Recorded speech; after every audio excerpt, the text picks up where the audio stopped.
So I at the gym again, and I had a really good experience. The trainer here was really friendly and nice, and then transformative effect she had on me.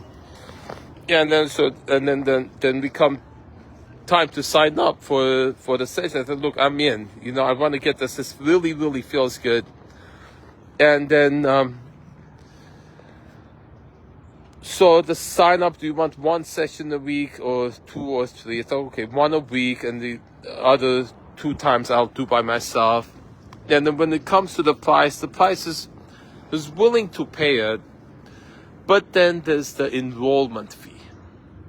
The enrollment fee, we're gonna give $9, but then we're gonna discount now. This one time we give you $45.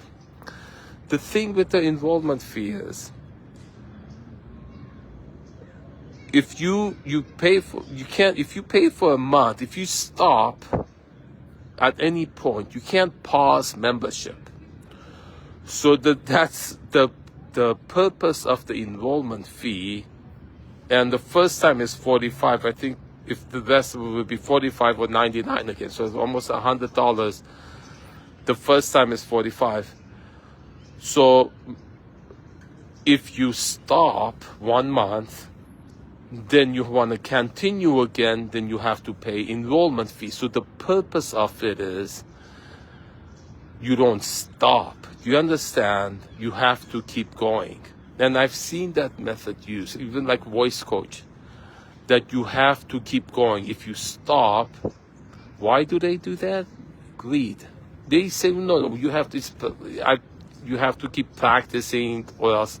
But instead, they make disenrollment costly. They make it hard. Like that's what I reported last time I was here, that I had come for 2 years. I had paid for 2 years. And I was constantly telling them, when they would call that I'm disenrolled, they would say, yes, sir, we'll put in the report. And I think they said the only way to get it done is to write it in, fax it in. I feel I actually did that. They make disenrollment intentionally hard. They even mislead you into thinking you've disenrolled.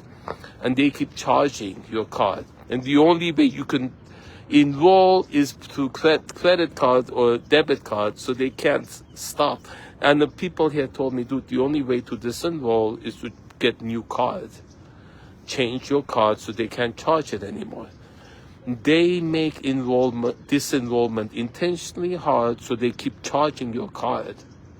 And then I kind of got that feeling, because when I was explaining that to the gentleman, he says he's the general manager. I said, I need to talk general manager. I am the general. And he was scolding because he said, I don't have to have this discussion. He doesn't want to look at it. First, when I was explaining to him, he says he doesn't understand. When I go really slow and explain, he says, I don't have to have this discussion. I don't have to have this, because he doesn't want, if he looks at what he's doing, it's obvious, it's unfair what they're doing. If they weren't greedy, I wouldn't have no concern about it. I would come all the time. I would come more often. I'd be happy. But because they're greedy, and I've seen these methods, some use it more than others, okay? These dirty methods that they don't want to acknowledge. So that when you're explaining it to them, no, right? The things that when you tell them, they shut their ears. They have all these methods to prevent them from listening to you, from acknowledging it. Because once you look at a problem, an issue, then you would feel bad.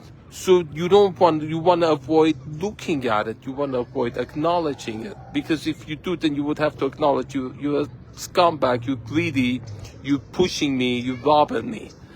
You don't want to look at that. That's why. And then I know he has habit of saying, no, I don't want to have the discussion. I don't have to. He has anger built up because he's had trauma from people confronting him about that. Do you understand?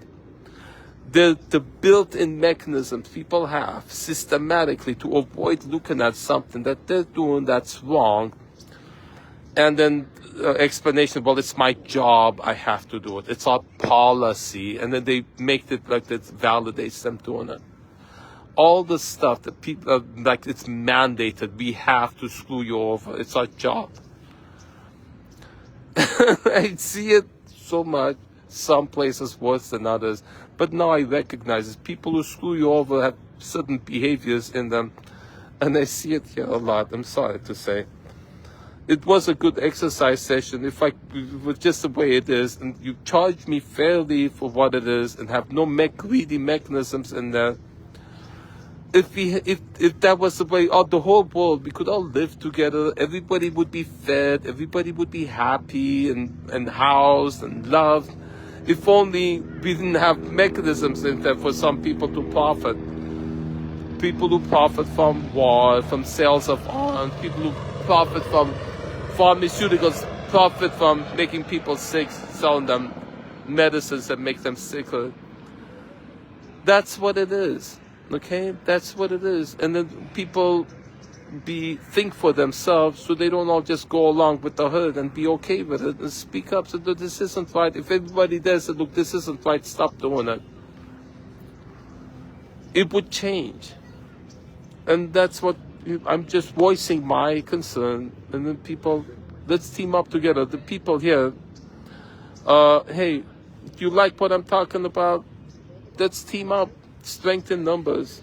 I'm Zeke Matevosian.